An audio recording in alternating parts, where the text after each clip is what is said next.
See Boogie's new teeth? No.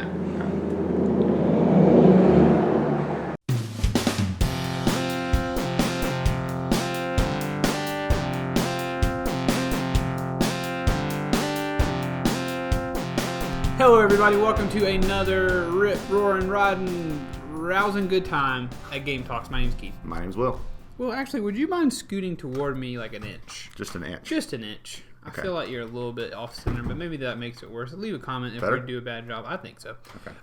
But today, we're game talking again. It's been, 2 weeks since E3? Mm-hmm. We hit E3 pretty, I would say, hard for us. We had a 5-video week. Yeah. And we told you all of our spotlights. Hopefully you've gone back and seen those. What we're looking forward to, what we really just honed in on for E3. Mm-hmm. And so now we've been playing games like we normally do. We play games a lot. Yeah. You would say you play games a lot. Oh, yeah. Some? Yeah. Okay. Every day at least. Yeah. Varying amounts of time. But yeah. A game console is usually on within my presence at least once a day. Playing the 3DS again lately, Keith. Ooh. So we'll talk about that a little bit. All right. But yeah. Well, we normally like to tell you guys what we've been playing. WWYBP sometimes. And for when I say we've been playing, it'd be WWWBP. Okay. But anyway, well, tell me what you've been playing. Ooh. Okay. Keith. Yes. I'm playing the usual suspects, obviously. We got Splatoon 2 still going strong. Final Splatfest coming up soon. Finals? What do you mean final? Final Splatfest. They were not splatting again? Splatfest is like a monthly event that goes on where you choose, like, for example, it'll be like ketchup versus mayo. Right. You choose, I want to be Team Ketchup. And then there's like a weekend-long event where it's like the team with the most wins, most popular team wins. Yeah. And the last one. Which leads me to believe this one is the last month. When Splatoon 2 came out, they were like, yo, dude, we got Splatfest for 2 years. Ooh, baby. So they're keeping that promise, it seems. But I'm wondering, like, because Splatoon is such a big Nintendo thing now. Like, it came out of nowhere, and it's up there with Mario, Zelda, Animal Crossing now. Sure. Like, it's up there. So, like, I don't think they're just going to let Splatoon 2 rot. I feel like Splatoon 3's got to be on the horizon. Either that, or they're gonna have a surprise, like, just kidding, another year of Splatfest coming at you. We got you. But something like that. We made you sad. Made you sad. So yeah, I've been playing a lot of that. Playing a lot of Smash Bros. Ultimate with I guess we can call him friend of the show, Russ. Because he's a friend of the show. He's on the show. Episode, yeah. Friend of the show, Russ. Been playing a lot of Smash Bros with him. Yeah. So we got the usual suspects out of the way. No. Or you been playing just take my Switch over. Co-op. Yes. Oh, wonderful. Yes. I do love that. Just go. We just go. It's amazing. Getting quite a few hours in on Smash Bros. Yeah. I think it's like my second most played Switch game now. That's very impressive. Behind obviously Splatoon 2. Of course, obviously. Give me that hour count again. Ooh. Alarm the people at home. Ooh. Make them Which squirm. one? You want Splatoon 2 or you want Smash Bros? No, I want Splatoon 2. 845. 845 hours, Will. Or more. Have I lived that long? Surprisingly. That's Keith, so and the thing is, for the folks at home, I didn't get this game at launch.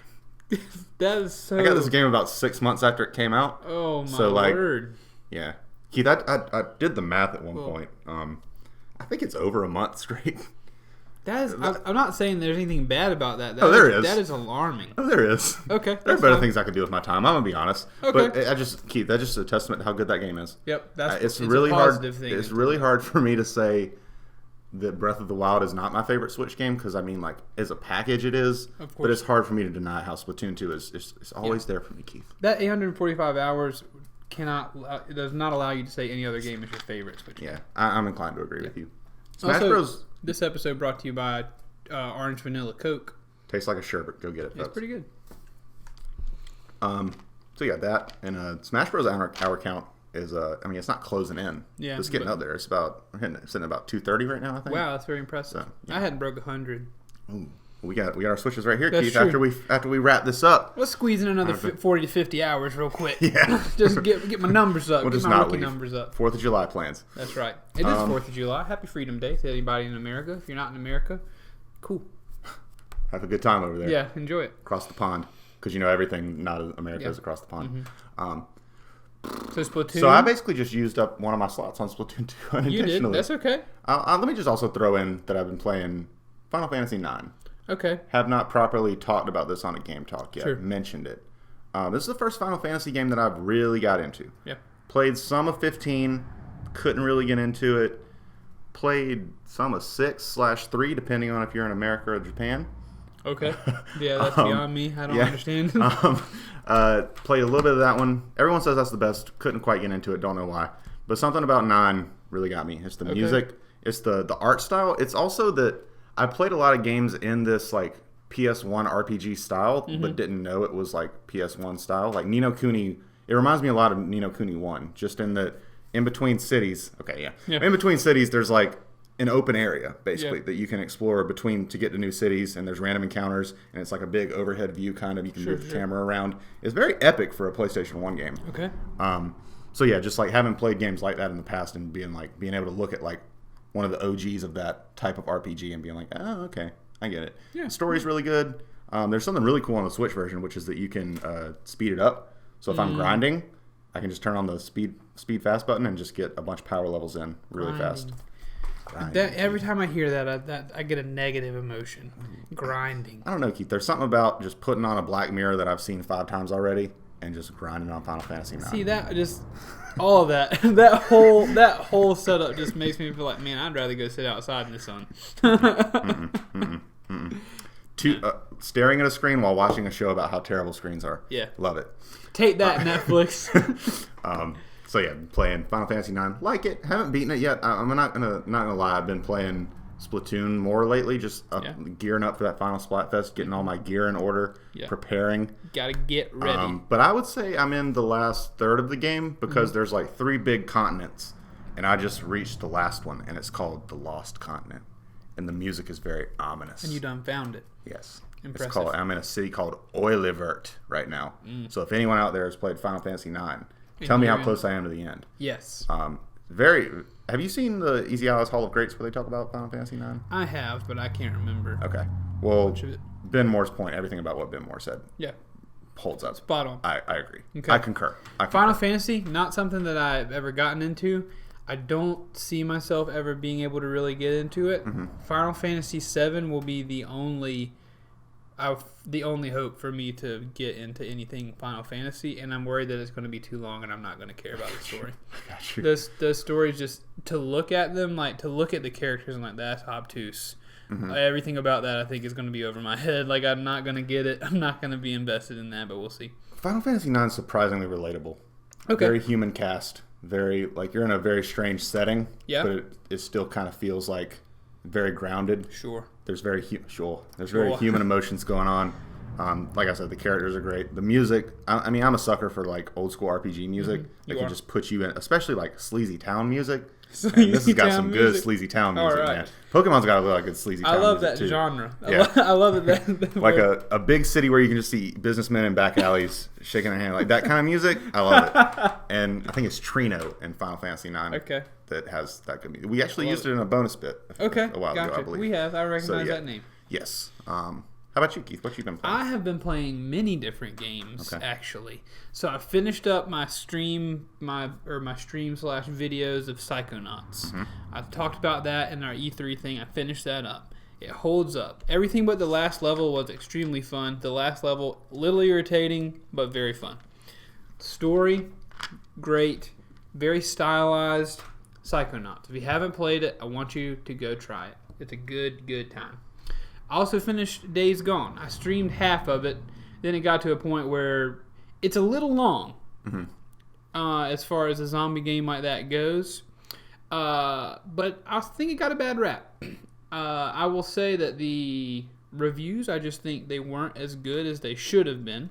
It is not a 10. Yeah, that seems to be a common consensus that people... But I think somebody jumped the gun. They're like, this isn't God of War, so it's not, it's not that great. Sony does have a very high bar. They do. So. They have a high bar. Days Gone, I think, very good. It got to a point where it was dragging a little bit. I didn't want to wake up and stream, me going around doing boring stuff that wasn't really story-oriented every day. And I also didn't want to, play it on my own time, then get to a point where I wanted to stream it, and do that kind of thing. So I just kind of stopped. Nobody was really watching it anyway, so I shut it down. Finished that one. Very satisfying ending, I would say. If not, so you finished it off stream? I did. Okay. I finished it on my own time. Okay. A very satisfying ending to the story, if not a little bit too of a good ending, if that makes sense. Too perfect? they're too clean. Not too, maybe a little too clean. Maybe a little bit like too many good things happen with not enough bad in this, world. But again, you're rooting for the good things to happen, so you can't have your cake and eat it too on that one. Yeah. Like I want these things to happen. Maybe for storytelling purposes, it would have been better if they didn't. But at the end of the day, I'm very happy with the ending. There's some pretty big spoilers in Days Gone that I don't want to ruin, but I think the story carries this game. Okay. The story and killing zombies. Killing people is a little too easy. They're stupid. The AI in the game is really dumb. Okay. Dumber than zombies? For human enemies. Okay. The zombies make sense. Yeah. Just the human enemies, they don't see, their field of vision isn't very big. One of those things where you're like, do you see me? It's very easy to stealth around and kill just swaths of men in that game. But I will say, the story, if not dragging a little bit towards the middle, some huge reveals, some huge moments, and some big feels in this game. Ooh, a very well-acted game. Okay. So, if you have 40 hours or however long it takes to beat it, about to ask. It's pretty long. Yeah. But I will say as well, I think they're setting up for a sequel. If you kill all the hordes at the end of the game, so towards the end of the game, they'll reveal on the map whereabouts these hordes are. And there's probably like 20 to 30 different hordes of zombies, which are different than regular ones. They're just like big groups of them. And if you kill all those, if you do a certain amount of in-game stuff, like you'll get a call from a guy that you talked to earlier in the game, and you'll meet up with him, and there's this big story reveal that's very eerie and creepy, and it's like, oh, shoot. Yeah, and he's like, Days Gone 2. Yeah, that's pretty much. Keep your eyes open. Exactly. Yeah. So I played that, finished it. It was a good time. I can save my other ones, except for I'm streaming The Last of Us now since we're on zombies. Baby. I only played The Last of Us on PS3 one time in college. It didn't affect me as much as it is affecting me now. It was so good. I'm so glad that it's affecting you now. It was good. It wasn't like, oh, I'm above this. Joel doesn't affect me. Ellie doesn't affect me when I was younger. It was just I played it in a dorm room surrounded by people who we were cutting up the whole time. Yeah. Now, alone in the stream space. Man, I almost teared up in the very beginning. Dude, the up of video games. It absolutely is. It's it absolutely the up of video games. Dude, at the very beginning, he's telling him, don't do this to me. Don't do this to me. As she's dead. His daughter, spoiler alert, if you start the game, she dies. That guitar. Immediately. Keith. The guitar. Dude. Joel. And every time, and it's the same God of War thing. Every time, when that scene in God of War where Kratos, Atreus is standing up on that ledge and Kratos goes to put his hand on his back but then takes it away, he doesn't do it. Yeah. Every time Joel just breaks out of his shell a little bit to care for Ellie, tells her good job or anything while you're playing the game. I know. I'm walking downstairs. Seamless. It's not a cutscene. He just tells her she did a good job. And she walks up to me and gives me a health pack. Dang it. So good. The guitar music is just burning in my head. I just want to go. How far are you in it? I'm only, I guess, 3 or 4 hours into this point after streaming for 3 times. Okay. So I just recently got to that city where the bandits stop you, and the hunters. Yeah, Ooh, the hunter. And those are scary people. Yeah, and he he comes out in the thing, and she's like, "What's wrong with him?" It's like nothing, and runs him over. I know. Oh, I'm playing it on hard mode. Never played it on hard. That's the best way to play it, Keith. But I'm playing it on hard, and sometimes I frustrate myself because I want to finish this encounter without having to go guns blazing. But a lot of times I get about halfway through a stealth thing, and I just pull out the shotgun and I got to mow some homies down. Some of the stealth zombie portions impossible to do without fully stealthing it out. You really have to baby that stick to get close to clickers and close to, and when the zombies can see you. Oh man, I'm antsy talking about it, dude. The Last of Us, so good. One of the greats. Shout out Dalen from the youth group if he's watching this. He's the one checking out my playthroughs. He was telling me I didn't stream it this morning like I told him I would, but he's like, I gotta have part 4, man. You gotta make part 4 tomorrow. Has he played the game before? He said he played it, but he hated it because he was bad at it. Okay. And that broke my heart. I was like, but I'm not expecting 15-year-old boys to no, this story about a father and the daughter he never had will affect you. Like, it won't. I'm not going to lie, Keith. 18-year-old me playing this game, though? Keith, 18-year-old me had absolutely no right to feel like a grieving father. Yeah. But, like, I did. Throughout the game. Absolutely. Like, you can, all those little moments, like, none of those were lost on me. And every time I play it, it's like a Breaking Bad, where every time you play it, you get something else out of it. Yeah. You notice little things. And I'm not going to sit here and talk for 20 minutes about the importance of father relationships like I always do. But that's why. That's why you feel that way. It's because of the importance in the universe of relationships, of fathers with their children. Well, this video is long. We need to talk about some more games. I'm sorry, I got excited. It's okay, Keith. I got very brief ones that I can talk about later. Okay. If you want to go ahead and hit yours. I'm going to hit mine at the end. Okay. I think mine's going to be pretty fun. Okay. Got a little game. Mine's going to be surprising. Okay. Ladies and gentlemen, last night, again, I am a director of a youth group. You can think about that what you will, but I think I carry myself well. You don't have to click away if you're an atheist or someone who hates the church. You don't have to click away. Stay. We all like video games. I thought that was a heavy comment to make. I apologize. Fortnite. I've been playing. Anyway, I do lead a youth group. Some guys have come to our youth group. Again, shout outs to the Fortnite boys in the group. And they asked me to play Fortnite with them. I was like, guys, I'm not really a Fortnite guy. I don't think I want to play Fortnite. Guys, I'm an adult. I mostly play single player games. You know, I've got to pay bills. I can't buy V-Bucks. Boot Fortnite up yesterday morning. I downloaded it 2 nights ago. Booted up yesterday morning. Drop in, get mowed down immediately. I'm like, I don't know, guys. Next time I boot up, I'm with guys from the group. Mm-hmm. We're playing. We play one match. We die. We set up again. We get set up with some pretty good weapons. Long story short, victory royale. I'm the last man standing. I get the last kill. And I'm here to say that if you're a Fortnite hater, just go get you a victory royale. You'll change your mind. It's fun. And I get, halfway through it, I get why people spend money on these skins. I haven't done it, but at the very end, there was some satisfaction in me being completely default and killing the last guy in this thing. I'm sure, yeah. Like, being absolutely no augments at all. Yeah. But I get the thing that you want to personalize, you know, this person you go into this world with, and I get that when you win, you want someone to see, like, you know, the skin you got, the dance you have. Like, it's a real check me out thing.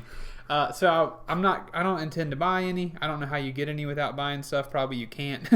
But I'm fine to just play casually. But I did play some Fortnite, and it was a lot of fun. Also, getting back into Destiny 2, it felt like I'd moved from a foreign country to America when I got back in there after 2 years of not playing and all this, you know, expansion and everything. But I turned that on today. I'm guessing you had like 5 minutes of notifications you had to press through.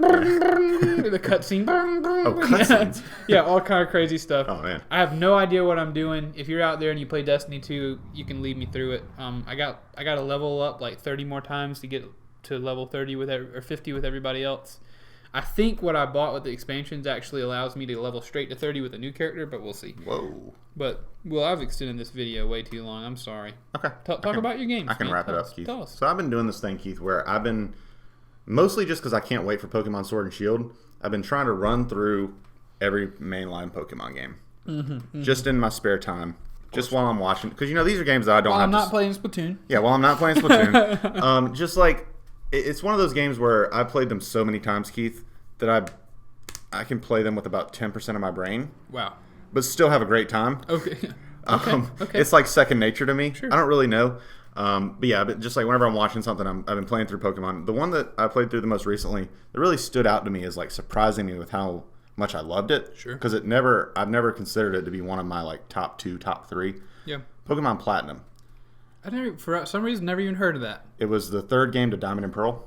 Okay. So, came out like 2009, I believe. Mm-hmm. And it's really weird, Keith, because the first time I ever got nostalgic for Pokemon was when the remakes of Gold and Silver were coming out in about 2009. 10 and years at that ago. point, Pokemon Gold and Silver were about 9 years old to me. Okay. So, Platinum is now older now than Gold and Silver were when I first started getting nostalgic. Mm-hmm. So I was like hit with a second wave of nostalgia. You're in the sweet spot. They got me. I was like, ooh, I'm in 8th grade again. Yeah. Oh man. Okay. And like just something about it. The region, the gold and silver is probably my favorite, and I love the region in it because it's just like small town Japan. Yeah. That's what it's all. It just feels very small town, very quaint. We got all these legends, got all these old historical tales, a bunch of history in the region. And the Sinnoh region, which is in Platinum, is kind of like a sequel to that, sort of. It feels a lot like Johto. It's very small town. The music is phenomenal. Maybe my favorite soundtrack in any Pokemon game. Did something really cool with this game where they haven't done it since, where they add a bunch of new evolutions to old Pokemon. Okay. So, like, you remember Magmar? Yeah. Magmar gets an evolution in this game. Oh, man. Electabuzz gets an evolution in this game. Oh, man. Sneasel gets an evolution in this game. How do I remember all these Pokemon? You remember Sneasel? Yeah, wait. Oh. Sneasel's like a little cat dude with, like, a feather in his ear. He's like a little blue cat with, like, claws. I don't remember Sneasel, but the other two I definitely remember. Yeah, so they get evolutions, just a bunch of cool stuff, and I got really attached to this team, Keith, that I used in this game, and I feel like if I were ever going to write like a manga about like my adventure through Pokemon Platinum, this will be my team. This is like my canon team. Mm-hmm. And what I'm going to do, Keith, since you're not familiar with a lot of the not original Pokemon, I'm going to show you these guys that I have an immense attachment to, and you're probably going to break my heart by rating them from 1 to 10. I'm sure I will. Okay. This is going to be a fun little game. Okay, yeah. If you're still here, thanks for being here. Yes. And we are going to play this quick game. And we're going to throw these up on the screen, hopefully, so you guys can all see what we're looking at. Keith? Yep. My first team member. This is my final evolved starter. Okay. What he evolves into. Sure. Infernape. He's pretty cool looking. I like him. I'm not big into any sort of simian Pokemon. Like if I could do without monkey shaped Pokemon, I would. But of all monkey shaped Pokemon, that's the coolest one I've seen. So I'm gonna give him an 8. Ooh, okay, nice. All right, next up we got my bird, Keith. This is like this game's Pidgeot, basically. Okay. But he's the cool. I think he's the coolest like regional bird we've had. Okay. Staraptor. For a second, I thought he was smoking a cigarette. Ooh, he should be. Yeah, he's cool. I don't like that thing on his head. The little. What the heck is that? It's like a big mohawk. Kinda, yeah, like a mohawk with like a bang. I don't really know. If you take away the mohawk or do it differently, it's that weird. There's a weird angle on the mohawk. It just like it doesn't look like it belongs there. Yeah, I can see that. He's only got a 6. I'm sorry. Okay, 6. What if I told you he could learn close combat, which is a punching move? 4. Oh. Birds can't punch. Okay, never mind. He can't learn close combat. This is a favorite of the Sinnoh region, Keith. Okay. This is a fan favorite. You know, we used to call them back in my day. We called them Sinnoh fetuses, which were people that grew up on the Sinnoh games. Gotcha. Because back in my day, that was like the newest new. Yeah. When I first discovered like the internet portion of Pokemon, like internet communities, we called them Gen 1ers, Joe toddlers, Hoenn babies, and Sinnoh fetuses. Okay. Sinnoh fetuses were people that just started. Right. Green as grass. The Sinnoh fetuses love this guy, Keith. Okay. And I'm inclined to agree with them. This is Luxray. Yeah, he's cool looking. He's an electric lion Pokemon. thing. He is a cool looking Pokemon. That's a cool looking Pokemon. Are those his ears? Those blue things? Yeah. Yeah. The ears are throwing me off. He's got forward. They come out to the side. He's got forward facing ears though. No, they come out to the, I think that's just a weird angle. So they do. No, they do face forward. So like his ears are like this? Yeah. Oh boy. Yeah. That's pretty rough. But he's just take that angle into the rest of him looks pretty cool, so I'm gonna give him a 7. Okay. Does he have sound wave abilities? Like does woo come from his ears? Mm-hmm. Ooh. No. Okay, still 7. Okay. 6.9. This Keith, this is a derpy boy, Keith. Okay. I think it's really important in a Pokemon team to have one member of your team that's just a big doofus. Yeah, I guess that would keep group morale. Like you don't have too much competition. Like you don't have to worry about that one guy. This is one of my things, Keith, where like people like to hate on the dumb looking Pokemon, but if everybody is Charizard, nobody's Charizard. True that. If they're all super cool looking, then like it doesn't mean anything. There's some philosophy there. Exactly. To be gleaned. You've got to just come into this guy with an open mind. Okay. This is Gastrodon. Honestly, he's a snail, I'm assuming, because he's like a gastropod. Yeah. Yeah, he's cool.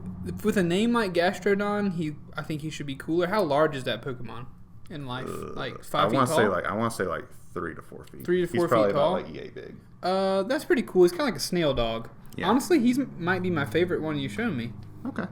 Just because he looks like he would have some good jokes. Yeah. Like he would have self-deprecating humor. Oh, for sure. For sure. I'm going to give him an 8.5. Good job, Gastrodon. All right. Keith, this is an evolution to Eevee. A new one that they added. Isn't everything? You would think. I'm an evolution of Eevee. Really? No. Keithion. Keithion. Okay. So in this game, Keith, they added 2 evolutions to Eevee. I want you to guess what type they are. We got one, Glaceon. Ice. Yes. Second one, which is what I used, Leafeon. Take a guess. Ooh, sounds like a trick question, but I'm thinking grass? Yeah, it's grass. Okay. Leafeon. I'm down until I see that weird tuft on their front. That weird chest tuft. A little, like, vine thing? Yeah. Coming out? It's like a horn on it, almost. I know it's not a horn. It looks like it might just be fur. Yeah. That and the curve on the head, I'm not a big fan of. Also, she just looks a little dainty, but maybe she is. Actually, very bulky. Can take a lot of hits. Oh, then I don't like that. Okay. Doesn't look like she can take a lot of hits. It can take a lot of hits. It's slow. It can take a lot of physical hits, and it can deal out a lot of physical hits. This Pokemon grew on me, but I do think its design is one of the lazier of the Eevee evolutions. It's kind of like they just took an Eevee and put leaves on him. Yeah, I'm going to give it a 5. You're right. Fair enough. Fair enough. I have a personal attachment to him, but I will admit he's one of the weaker Eevee evolutions. That's fine. And the final one, Keith, this might be my favorite. Okay. This used to be like one of my favorite Pokemon of all time. Sure. But as more come out, it gets pushed out a little bit. Of course. But it's an ice/ghost type, Keith. Ooh, the best. Frostlass. Frostlass. He floats. Yeah, it's based on based on an old like Japanese myth of like some lady in the snow that lives in an icy mountain, and she'll take in passersby and give them a nice place to stay and then consume their souls. Ooh, so that's basically what she is. Well, I'm sorry, I don't like floating Pokemon unless they actually look like ghosts or two. Okay. All right.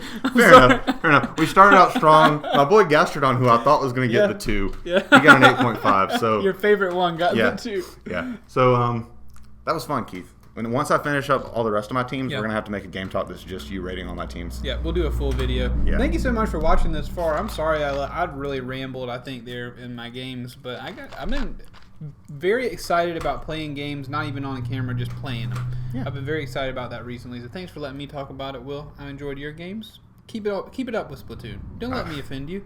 Just keep playing. 1,000 hours. Here we come, baby. We're gonna get there. We'll have a celebration video whenever you get to 1,000 hours on Splatoon. But in the meantime, please remember to like, comment, and subscribe. We hope you enjoyed it. Comment whatever game you've been playing. We can talk about that in the comments if you want. But until our next game talk, remember that we love you very much.